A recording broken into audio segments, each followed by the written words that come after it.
C'est loué ou acheté? C'est loué. Loué. Loué. Loué quoi? Justement. 24 heures, on a le droit plus? On a le droit à un peu plus. Si jamais le mariage est à l'étranger et que vous partez une semaine, vous pouvez louer la robe une semaine. La grande nouveauté, William, c'est justement la location entre particuliers. Parce que des sites de location de robes de soirée, ça existait déjà. Donc non seulement ça vous permet à vous d'accéder aux garde-robes de milliers d'internautes, mais aussi d'arrondir vos fins de mois. Comment ça se passe sur l'écran? Vous voyez tout, vous voyez les garde-robes en question? Vous voyez toutes les robes disponibles. Mais c'est vous qui faites une demande, par exemple, vous dites je voudrais une petite robe bleu marine à volant. Bon, très bien. Et là, vous avez tout qui défile? Alors, vous avez des critères de sélection, vous mettez bleu, courte, longue, vous avez tous les modèles à disposition. Donc c'est vous qui faites votre choix, exactement.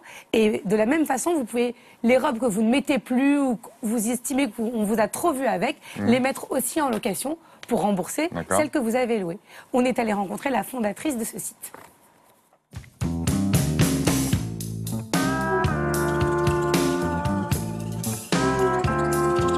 Une robe pour un soir, c'est un site de location de robes qui permet aux particuliers de mettre leur propre robe en location contre rémunération.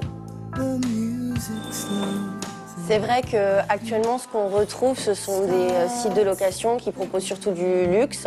Ils achètent leurs robes et ils les mettent en location. Chez nous, on a un autre credo, c'est plutôt mettez vos robes en location, que ce soit du prêt-à-porter comme du luxe, et vous touchez une commission dessus. Au niveau du propriétaire, elle va d'abord aller sur la plateforme sur notre site internet, remplir un formulaire assez basique avec toutes les informations sur la robe. Ensuite, elle joint une photo de la robe la plus représentative possible sur fond blanc et portée. C'est très important, portée, sinon on n'arrive pas à voir la valeur vraiment de la robe. On la reçoit, sous 48 heures, on va lui répondre en lui disant si oui ou non la robe nous intéresse. Si c'est le cas, dans ce cas-là, va venir signer un contrat de mise en location et ensuite sa robe va être proposée. Du côté locataire, les filles vont directement aller sur le site internet, repérer des robes. Elles peuvent prendre rendez-vous directement via notre plateforme sur le site.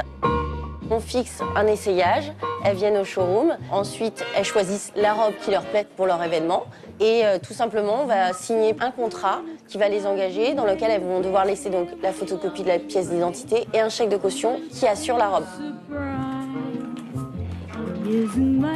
Nous sélectionnons les robes en fonction de l'année d'achat. Il faut que ça soit des robes récentes et que nous ayons vraiment un coup de cœur qui ait un beau dos nu, coloré. Ce sont nos critères les plus basiques. Comparé à un site classique de location de robes, une location va coûter de 20 à 150 €.